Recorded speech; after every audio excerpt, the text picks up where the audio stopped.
Hello, everybody. It's Cindy Ingram, and welcome to the Art and Self podcast. And what I have for you today is an introduction to my brand new podcast. And this podcast is a collaborative podcast with my friend and book publisher, Heather Doyle Fraser, who you have heard on the podcast twice now. And when we were working on my book together, we really resonated with each other. We have a lot in common, and we really enjoy talking about creativity and the creative process and writing and making art and all those things. It's something we always really relish in talking about. And, the more we talk about it together, the more we realize we have a lot to say about this and a lot in common about this. So we decided to start our own podcast, just the two of us, called Spacious Creative. And it is on its own podcast thread. You can search for Spacious Creative and you'll find it on your podcast players. You'll also find it over on Substack on Spacious Creative, which is the link is thespaciouscreative.substack.com. But I thought I would share the first episode with you on here so you can get a taste of the podcast. And this podcast will be a limited series. I think we're planning about 8 or 9 episodes. And we also have a free workshop coming up on July 24th called Trust Your Why, Your Creative Comfort Zone Needs You.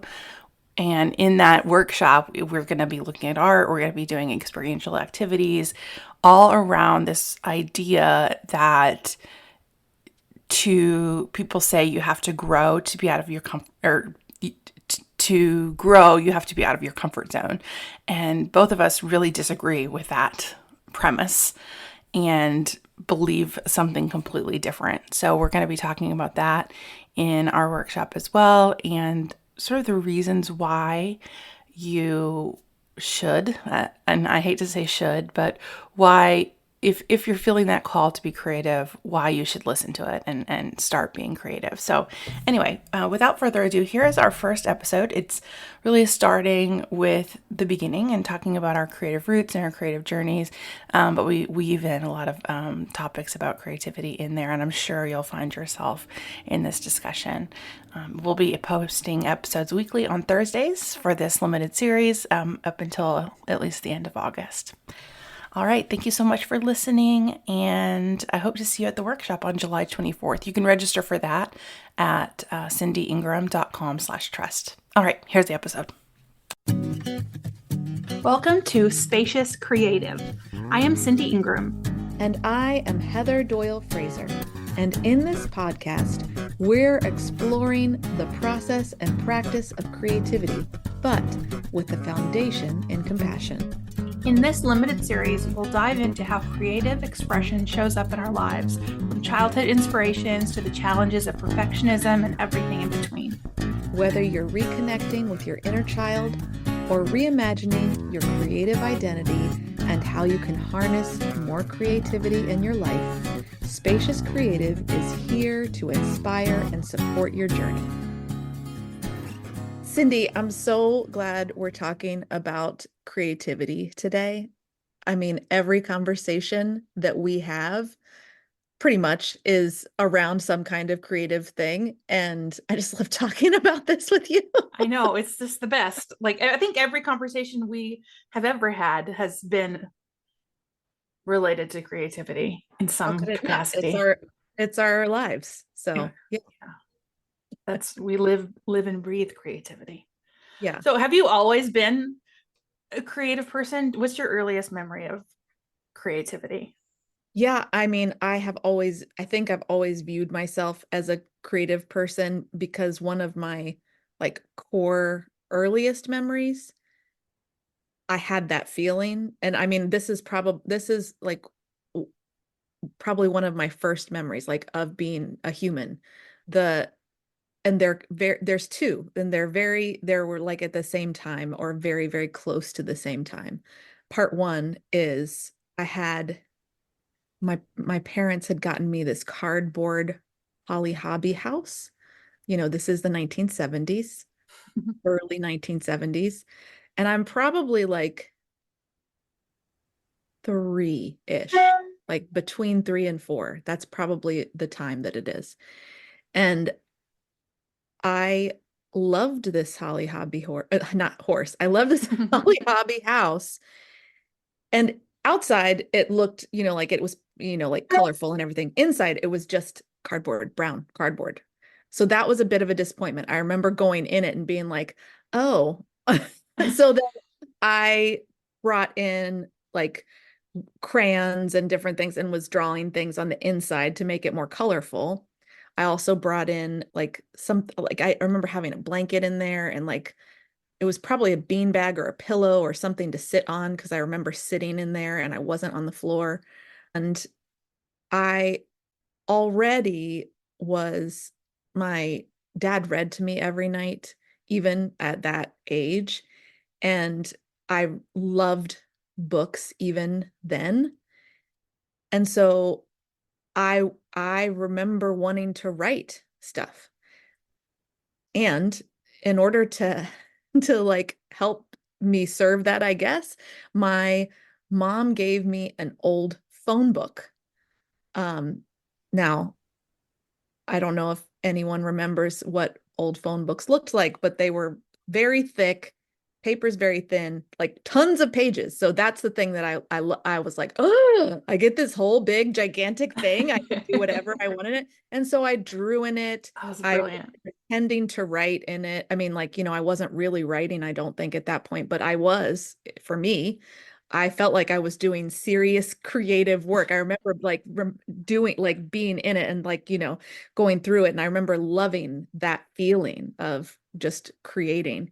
And so that was part one of that. And then the other part of that memory, I don't know why these are so connected for me, but I remember waking up one morning and my mom came in the room, and I had woken up before she came in, and I had written a song with a melody and lyrics about spring and the Easter Bunny. And I sang it to her, and I thought it was the most brilliant. I mean, I literally was like so excited about this. And so I was like, this is the best song ever. Spring is here. That's what it's called. And um, I remember my mom was like, that's great. Yeah, that's great. But she also was a, singer-songwriter performer. So I had that in my life. I was already singing, I was already doing all of that, even at 3, like literally at 3. So she didn't react to it like I was expecting. It wasn't like a big deal. It was like, yeah, of course. So I didn't get like the pump that I wanted there. Yeah. I do remember feeling like, oh, but I still loved the song and I thought it was pretty awesome. You still know the song? I remember a little bit. I remember the beginning part of it and the beginning part of the melody, and it's very simple, as you would imagine from like, but spring is here, spring is here. Da da da da da da da da. I don't remember what those like. Da da da da da da da da da da da da da da. That's what it was, basically. Awesome. Probably something with the Easter Bunny in there, and also spring again and again. What I like about this, and it's as you're talking, it's reminding me of like my own childhood and my own memories. And mine was similar in that like it's not limited to just one art form. You're Right. drawing, you're writing, you're making music. And when I think about myself as a child, like that's what it was too. It was all manners of expression. Hmm. And we didn't think that we couldn't do that. Yeah. Of course we can write a Didn't, song. Of course we, right, yeah. right. And we didn't think that we had to be like one thing with art, of, like we're giving this broad like creativity and art kind of definition here, anything, not just like one modality. And you're a child, you think you can do it all because you can. Yep.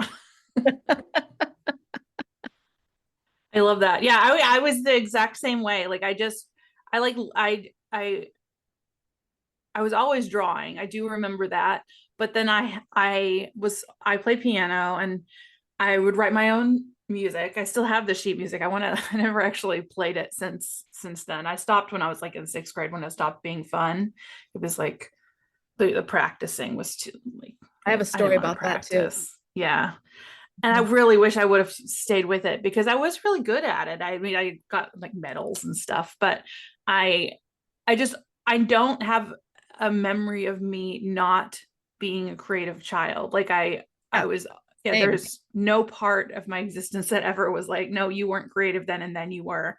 Yeah. Um, Yeah, like I that's like a core first memory. Yeah. Yeah, we had a little Muppet Babies keyboard, and that played, those keyboards like had some tunes that were already in there. And Right. we wrote a song, me and my sister wrote a song to the tune of the Muppets Baby keyboard, and we both can still sing it today. And I'm not gonna, you sang You're So Beautiful, but mine was like, God made the trees, God made the plants, God made the trees, God made the plants. Like it was this whole thing about it was about God, which is really funny to me now.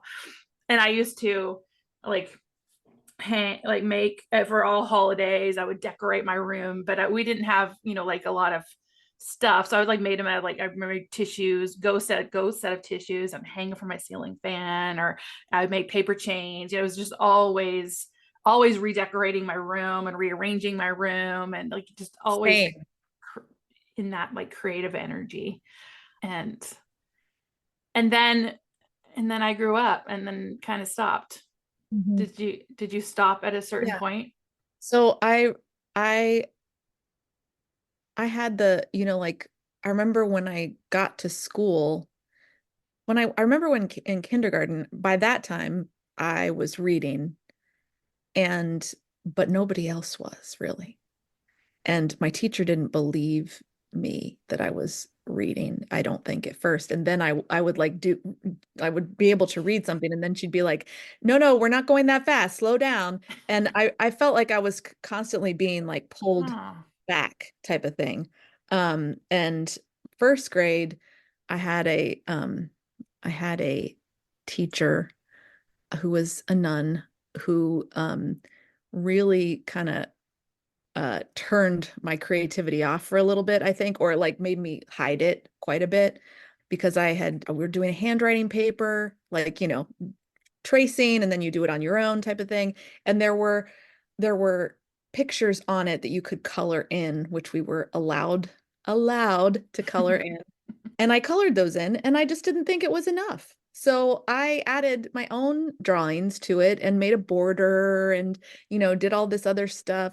And everyone around me was like, Heather, that is so pretty. You have to go show sister this. You have to go show her. It's so good. And I did have an internal feeling, I vividly remember it, thinking, really? Should I do that? I don't know if I should do that. Uh, I don't know if she would like it, but everyone kept saying, it's so good. You should show her. So I showed her, and that was not the right move. Oh. She was not appreciative. In fact, told me that I had to now do a new one. And I was the type of student that made her wish she'd never become a teacher. So Oh. from, so I was like, okay, that is too much, Heather. You need to rein it in. So I did. And I became pretty quiet. And not that I wasn't, I mean, I think I was more of an, observer to begin with, but I was just afraid to go outside of the lines, literally and figuratively. Well, it Um, really like was like a feels like a metaphor for really how it is, how creativity is in general. There is this um like protective nature of it that it's like, like I made a artwork over the weekend, and I share a lot of things because my business is art related, so I share as much as I can. But like this one, I was like, oh, I don't know that I'm ready to share this yet. I was like, is this good enough? Is this like, or is this going to be accepted? I really like it, but what if someone else doesn't like it? And like, there's this, am I ready to hear that if they, right? yeah, yeah. Am I ready for it just to be, yeah, be out in the open? and not just mine, my own personal thing that I hold dear. Like, and it's really interesting to hear, like, you had that in first grade, you had that same Yeah. um I did experience. have that feeling, and I probably just because I knew I kind of had a conception of that teacher, like I knew that she Yes. wasn't going to be overly excited about something like that. She wasn't a safe space to No. And share. I had that feeling like I still remember like just that, in that bodily sensation of being like nervous and like, you know, just like I don't know, but everyone says I should. So, and I wanted to believe that Mm. he accepted, but I didn't have obviously the wherewithal at, 6 to handle that situation. Oh, but And it's being kind of similar to the story with your mom. Is like you were so excited about something and you wanted Mhm. someone else to be just as excited as you. But that wasn't shutting me down That either. one, That was just yeah. like, yeah, of course you can do. It was almost like, yeah, of course. Why wouldn't you be able to do that? I do that every day, sort of thing. So it didn't have the same impact on me Yeah, as that did. It didn't make me stop writing songs or anything. It didn't make me stop doing anything creative. Whereas this one, that experience, it didn't stop me from doing it, but I did not share it when I probably did it like much more just for myself at that yeah, point and wasn't as open around like letting that be seen as much. Yeah. yeah. And that's pretty dramatic reaction from your teacher. Yeah, it Why was stupid. like It you was made ridiculous. me not want to be a teacher Yeah, because you're you the drew type some stuff on the yeah. borders. And I was like the perfect student. So, Yeah, at that, I mean, I just was. So yeah. that felt devastating. And Oh, so I just kind of, just didn't shine as much there. And it came back though, like it wasn't like it was like forever gone. It like once I hit, like that like early teen, preteen time when emotions are super high, there's like artistic things were the way that comes mm, came out for me. Like I was writing stories, I was writing poetry, I was writing like all kinds of things like that. I was also reading. Obviously, reading never stopped for me, but I was, like doing all and I was drawing and doodling and doing different things, total rearranging all the time of the furniture. It was like let's try it this way. But I mean, like that is helpful. Just get a perspective change. I mean, now I see yeah, that as a very a big creative outlet. At the time, I'm sure that just annoyed the heck out of my mom. yeah. Not my dad so much, but my mom. And I would say that kind of spurt of creativity lasted for a few years, maybe like fifth grade, sixth grade to like sophomore in high school-ish. And then I felt it like a constriction of it again a bit, just because like the academic rigor and needs were high, to get into, for college and scholarships and all those things.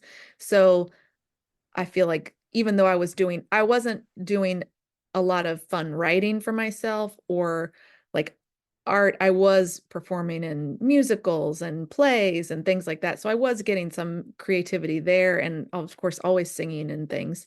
So, but I wasn't like creating as much for myself really. It was always like with a specific outcome activity involved.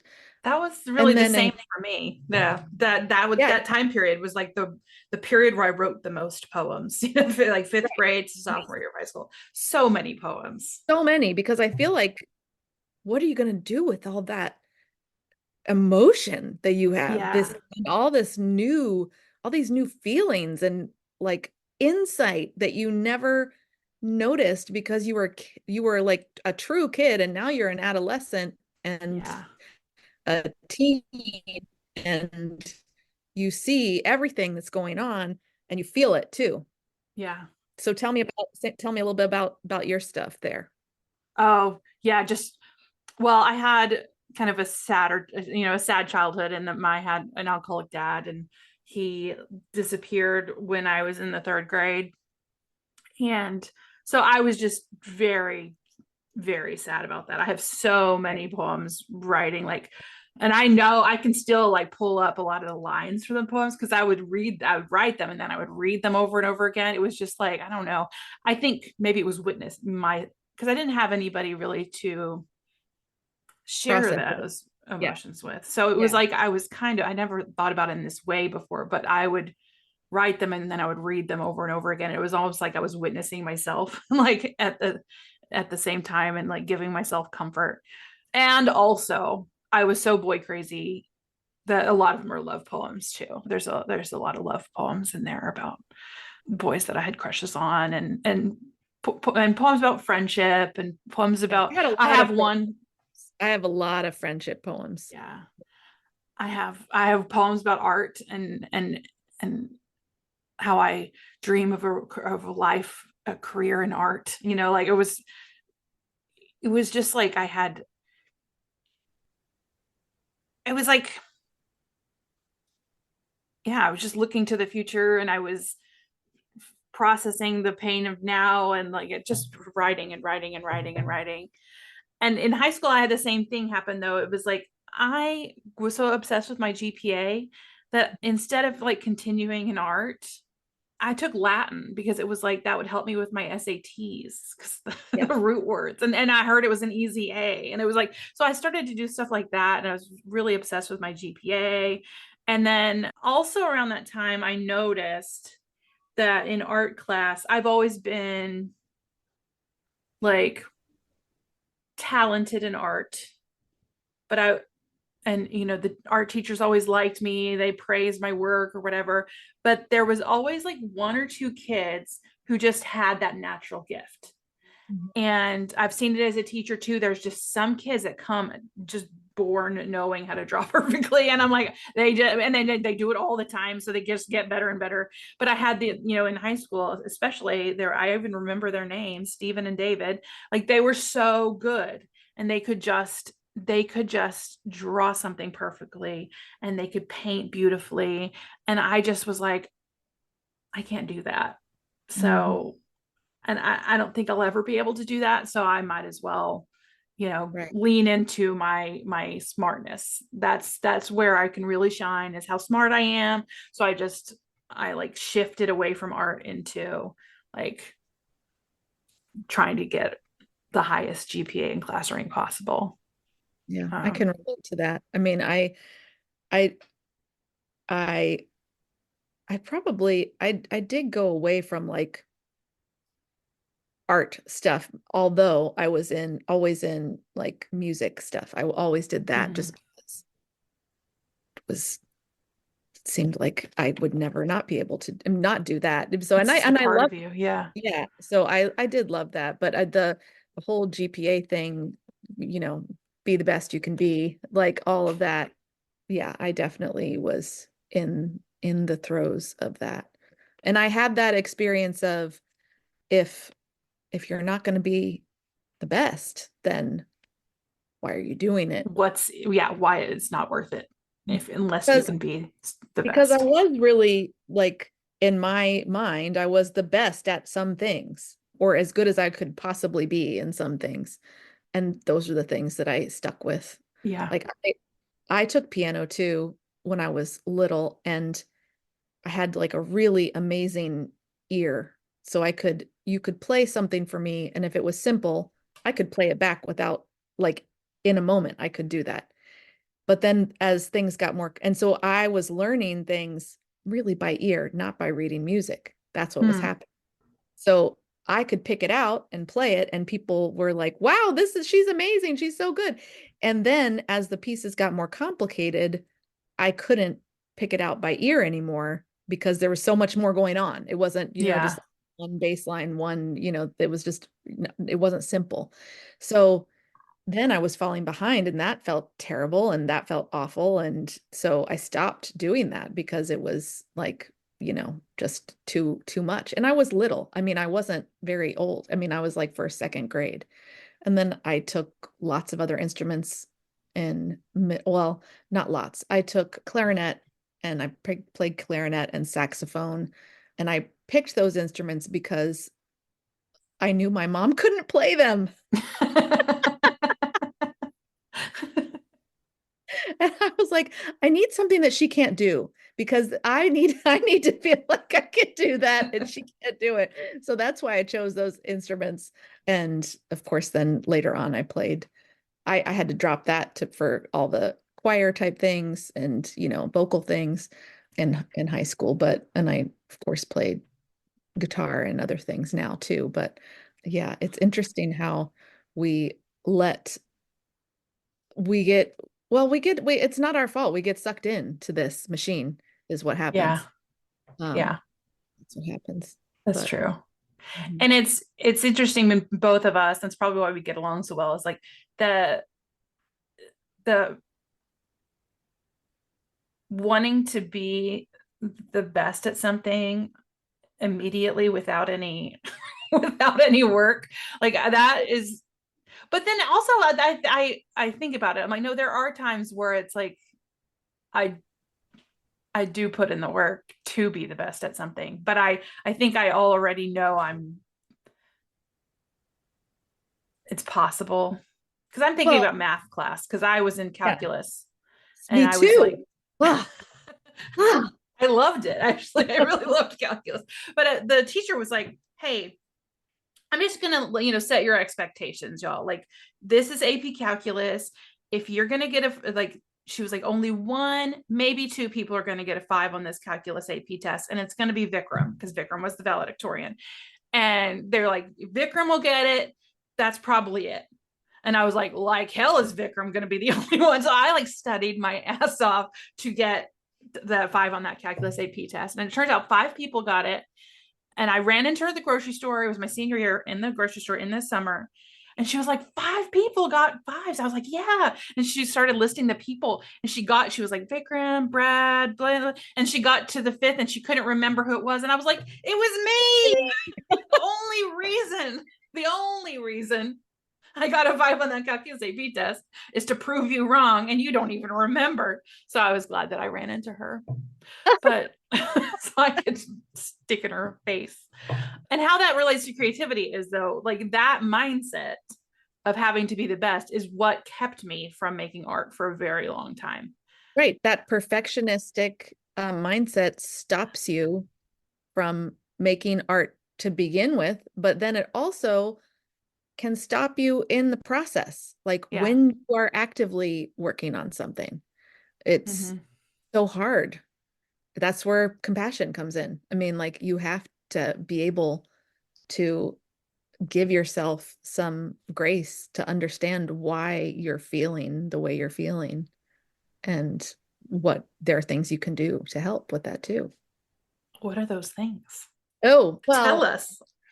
well, it's interesting that that early memory of mine with the Holly Hobby House that I remember like see when I saw the outside, cardboard thing, I was like, "Oh my gosh, this is so great." I remember like just loving how it looked on the outside.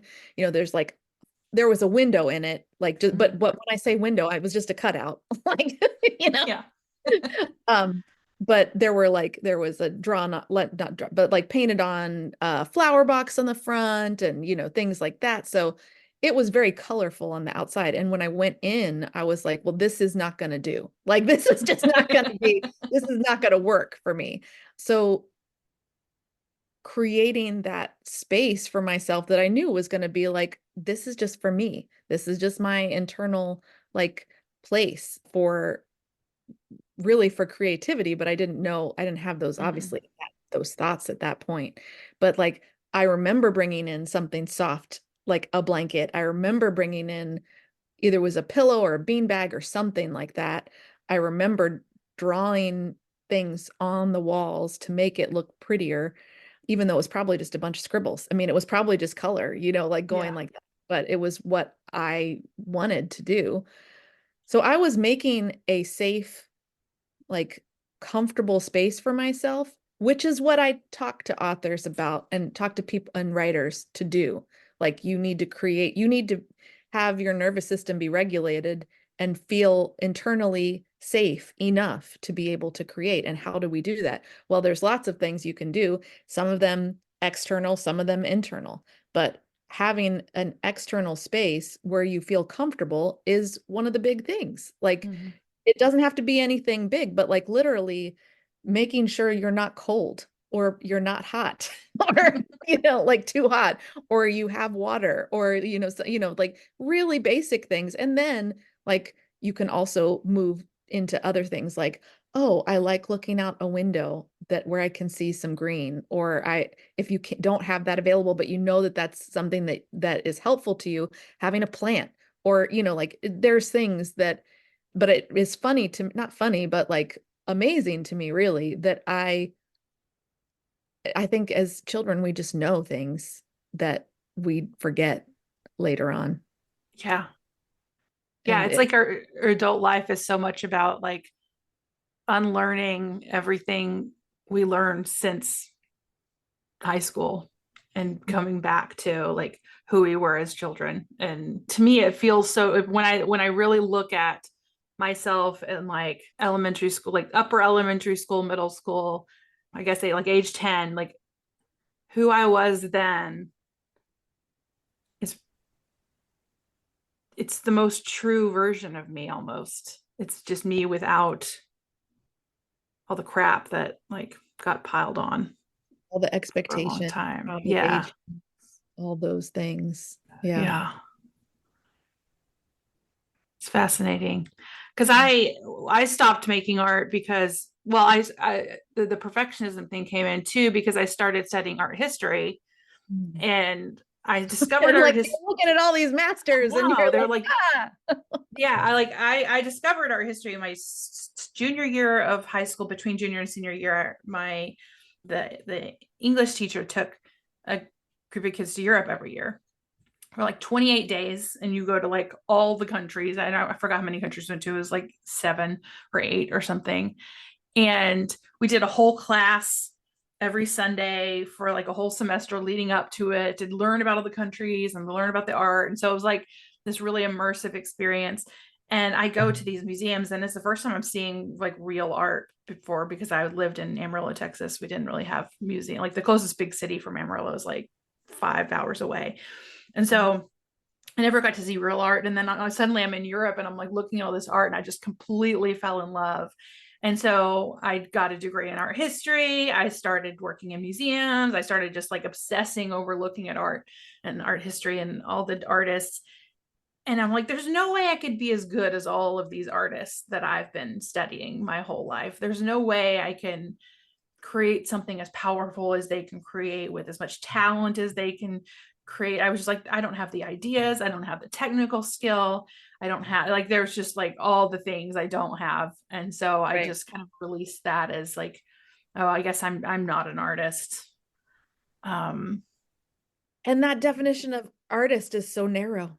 it is. It's so narrow until 2021 when I was in the middle of like a burnout and I was rethinking all of my work and I was like, how do I show people the power of the work that I do of looking at art and connecting with it? And like, how do I, I was just meditating on that. And the answer that I got that just like dropped in my head, I don't know where it came from, but it was like through your art. And I like lost it. I was like, there's no, I can't. I was like, I don't make art. First, I can't make money out of it. That was like the first thing I thought, which was kind of gross, but that was one of the first thoughts. And two, I was like, no, I don't have the talent to do that. But the answer was like that like you have to make art Oh, message clear. was, Yeah. oh, it was so clear. I had to listen. And so I stalled for a good amount of time, like made my art studio and I thought about the type of art I was going to make sure I had the supplies, organized the supplies, like took a good, like, I don't know, 9 months before I actually started making art again. And Mhm. then I had to disassemble like all those stories I taught myself about what it means to be an artist and what it means to be creative. And I had to like break that all apart before I could start making art, and Yeah. it's changed my whole life. Like since I started since I did that. I feel like a different person. Well, I'm not even a different person. I feel like a more true version of myself than I Yeah, I than was I just gonna am. say like back a little bit back to that Yeah. 10-year-old self. Yeah. Yeah, I have a not exactly the same, but similar in that. So I do remember when I went to college, this like icebreaker activity with my dorm floor where we had to like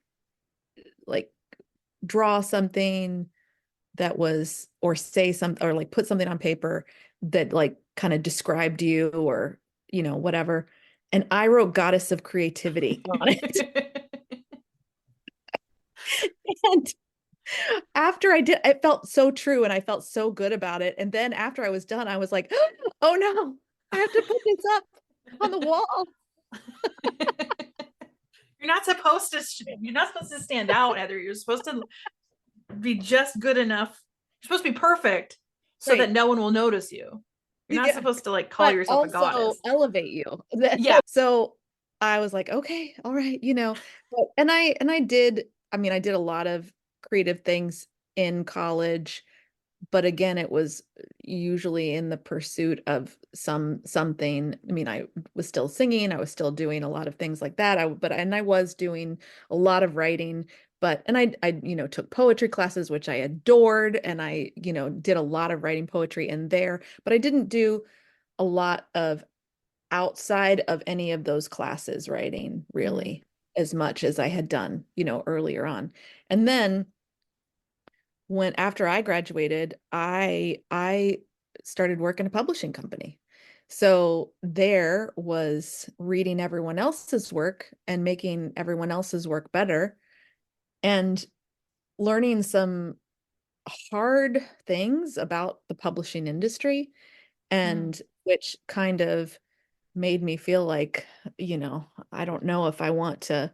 I mean, I still want to write, but I don't know. This is kind of this corporate machine isn't exactly what I envisioned it to be, and I don't really like it. There's no compassion there, or very, very, very like maybe just on an individual basis, obviously with people, but like as a whole, no. So I was doing a lot of singing during that time too, outside, like weekend job type of thing. But I really was not writing too much. I did a little bit of writing, poetry around the time that I met my husband, and I had a lot of emotions and things like that. So I did some poetry writing at that point until basically till right after we got married, and then that kind of shut down again a bit. And then I didn't really do a lot of writing until I left traditional publishing. And it took a while to kind of recalibrate my nervous system really to be at a place where I could create again. And then it really came in a flood and I was writing a lot more and uh I wrote a book. I mean, I did two books and then I did a book with my husband and different things like that. But what unlocked things for me there, I think, I started, obviously, I was doing this work to kind of regulate my nervous system, even though I didn't know at the time that's what I was doing. And then learning about compassion and compassionate practices and how they can really help you. And when I found that it wasn't like specifically for creativity, that's just what I used it for and life in general. But like, Yeah. like that's what I noticed. I realized this is a perfect match because if you don't feel safe enough, your creativity, you can't access it because you're in a threat response constantly and you can't get out of that. So, Yeah. And that's, I think, one of the things that helped me so much is, I've realized I had this big realization in 2021 and I, took a while to start making art again. But right when I finally started making art again is when I started working with you. And it was, you were kind of teaching me that those compassionate mhm, processes as I was creating. mhm, And I think that there probably would have been many times where I would have like stopped or I would have gotten stuck or I wouldn't have, taken the risks that I took if I didn't have like you and your influence as a like grounding energy throughout the whole process. Well, that feels good. Yeah. And so I feel like this can lead to a whole other conversations in different episodes about like the flood of creativity, about, Yes. what happened next and that sort of thing. But I feel like this is kind of maybe a good stopping point for this particular conversation. I think so too. Yeah.